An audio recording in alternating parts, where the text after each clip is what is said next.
All right, welcome to Career Changers Conversation. My name is Vernon Birmingham with the Kansas City Teacher Residency. And again, we thank you for taking time to join our series, again, that we call the Career Changer Conversations, where we just take some time having some dialogue with individuals who are part of our program, either as a resident or currently teaching or as a grad, who have made the pivot from one career into the teaching profession. And today we have with us Melissa Fears, who is a member of our Cohort 7. Melissa, thank you for joining us today. How are you? Thank you for having me. I am fantastic. Excellent, excellent. So we're just going to spend a little bit of time talking about some of the ins and outs that go into making the decision to make that pivot from whatever professional career you're doing into the classroom. And, the first question I always like to start off with is just tell us a little bit about what you were doing prior to becoming a member of the Kansas City Teacher Residency. Well, actually, prior to coming to KCTR, I was actually at home being a teacher to my son. I had left my career as a communications professional, and COVID hit. I had every intention of going back into my career. I was going to switch to a different position at another firm, and COVID struck. And I was at home teaching my son. And so I had always wanted to be a teacher early on. I know you've heard that story before, but it's true. I was teaching my little dollies when I was a little kid, and I just kind of, put that by the wayside and went a totally different route. And so when I got to teach my son during COVID, it just made all those feelings come back up inside of me again. And I just simply said, hey, do you really have to go back to being a public relations professional? And, I talked it over with my husband. He said, no, you don't. What do you want to do? I said, I want to teach. And he said, okay, so how are you going to do that? And I had actually, been secretly researching a lot of different programs already before I talked to him about it. And KCTR, I knew about that from before. But unfortunately, they were not taking applications at the time. The cohort was closed. So when I started researching again, I got something on my Facebook page that talked about KCTR and the application process. And I said, oh, yeah, that's it. It's time. Because I had researched it and I knew this is a perfect fit for me because I wanted to get right into the classroom. I did not want to do 4 years and wait. I already had a bachelor's degree. I don't want a bachelor's degree.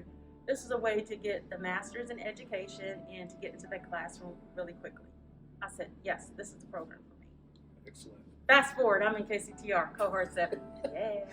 Excellent. So you did some research prior, but you made mention or you made note of the idea or what you said we hear often is, I've always wanted to teach. What was it for you, dating back to whenever that moment was that you knew you really wanted to be a teacher? What was it that made you say, I want to become a teacher? Well, when I was younger, I didn't learn like the traditional kiddos where you come home, you open up the textbook, and you study. No, I would come home and teach my dolls what I learned that day, and that's how I learned that content. I just did not go that regular route. So, and I always knew I was going to do this. I would have a TV tray, and I'd be pulling it all around the house. Everything on my Santa wish list was a chalkboard, a desk like a teacher. My teachers would even give me their old textbooks at the end of the school year. Everybody knew I was going to be a teacher. So I didn't do it. I was talked out of it. It was, they don't make enough money, you need to pick a different career. And so therefore I did. And so the one thing I can say about that is, folks, go for your passion in life. I mean, I have wasted way too much time not doing what I really wanted to do. Now, I enjoy being a journalist. I'm a reporter for the Kansas City Star and then a public relations professional. Yes, but I always found a way to be a teacher. In all of those different occupations, I found a way to teach the folks who were with me, whether it was crisis communications or writing for the internet. I always found a way to incorporate being a teacher, my love, my passion, and I know that that's where I found true happiness in those careers. So my advice to people is, if you have a passion for something, go after it, do it. It's not work. It is what you'll love to do, and you will never regret it. So you already talked a little bit to us about your process you went through to make the determination to join KCTR. You said you did some research, talked to your husband. So I just want to ask you a little bit about that research. I guess what did you? And this I'm only asking this for others who might be out there and wanting to start doing some research about KCTR or whatever program. It's kind of what was your process, or what were your steps you did for your research? Just Google search, or what kind of did you do? I definitely went out there on that website and looked at the KCTR website to read about that program. I knew about it that in the fact that I could go full time and do this, and I could get a stipend to be able to have pay still coming in while I was full time in a classroom, full time doing schoolwork. No other program out there offered that type of relationship where you could be in the classroom, have a mentor to work with you, a mentor teacher, have an instructional coach at KCTR, have that one-on-one support, that guidance.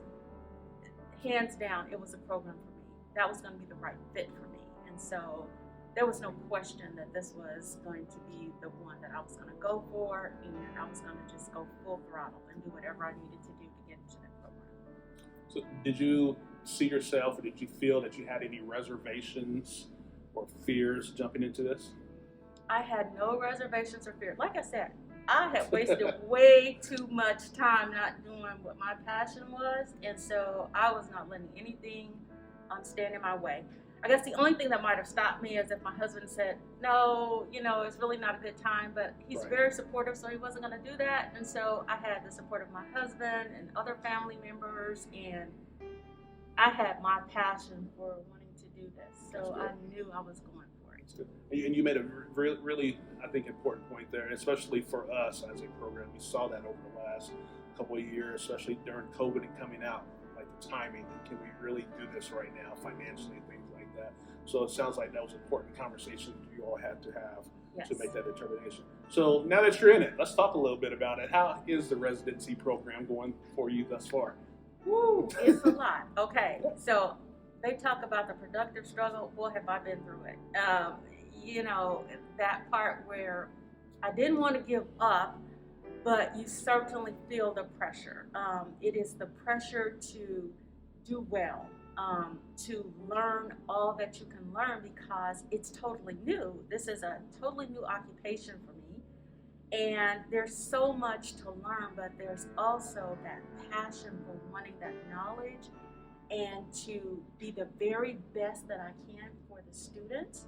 And so I am determined to absorb all I can, to ask questions of my instructional coach, my mentor teacher, to read my information. Like, I have been up to midnight. Now, that's been a long time since I've been up to midnight. Midnight, okay, you're having fun, you go to movies and you're going out to dinner, you're having laughs with friends, but studying past midnight, yeah, I do this all the time. That's routine, and because I want to do this, because I want to be the very best teacher possible, so I'm going to do whatever it takes. Good. So now that you say that, and a question I don't have on my list that I should have probably had on there, what are you teaching? ELA, 7th grade ELA. Okay. I love it. I wanted to be an English teacher, and I am doing this, and I love my students. I miss them. Now, I love the KCTR staff, but I'm going to tell you, on Mondays, I cannot wait until the day is over so I can get back to that classroom and teach my kiddos. They can make you mad, but I love them. At the end of the day, I love them. I want to hear what they're going to say, and it's fantastic. So that's a good combination there. When you share a little bit about your background and what you're coming from, what skills or attributes do you have that come from your previous profession that you're able to bring into your work now as a teacher?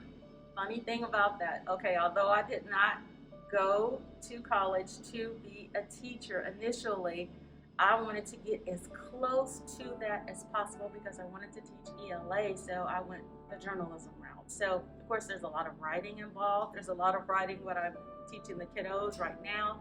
There's a lot of reading involved, a lot of research. All of that comes into play with what I'm doing with the kiddos, and it's something that I'm very familiar with. And especially when I took that MOCA test, well, some of those questions were very close to a journalist. I was like, oh, yes, These are questions I know about citing evidence and research, and yeah, it's definitely coming in handy, and it's come full circle for me. So I have a lot to be able to offer them from my writing background and my research background. That's good. It's definitely worked well in the classroom. That's good. So I'm going to back up just a couple of steps to something that you mentioned. You were talking about the residency year and how stand up till midnight and those type of things. What type of support system do you personally have in place, and how important is that for you as you go through this residency year? Right. Well, I spoke a lot about my mentor teacher. She's very supportive, and so is my instructional coach. If I have questions about anything that we're doing, the curriculum, how to teach something, how to work on classroom management, my pacing, all of that stuff, they have been excellent resources for me. So I don't feel alone. I don't feel like I'm drowning. I know that I have somebody that's going to give me that life preserver, so to speak, who is going to let me go through the productive struggle, because that's important to do. But they're also going to be there to support me and help me out and talk me through things and help me to understand. So it's been phenomenal. And if somebody is thinking about being a teacher, check out KCTR. I cannot say it enough. Check it out. See if you can come and shadow somebody who is currently in the program, ask questions about it. They will tell you how phenomenal the program is. They're not going to sugarcoat it. It's hard work. But if you're serious and you're passionate about being a teacher, then you'll do it. This is the program for you. There's no better way to end that.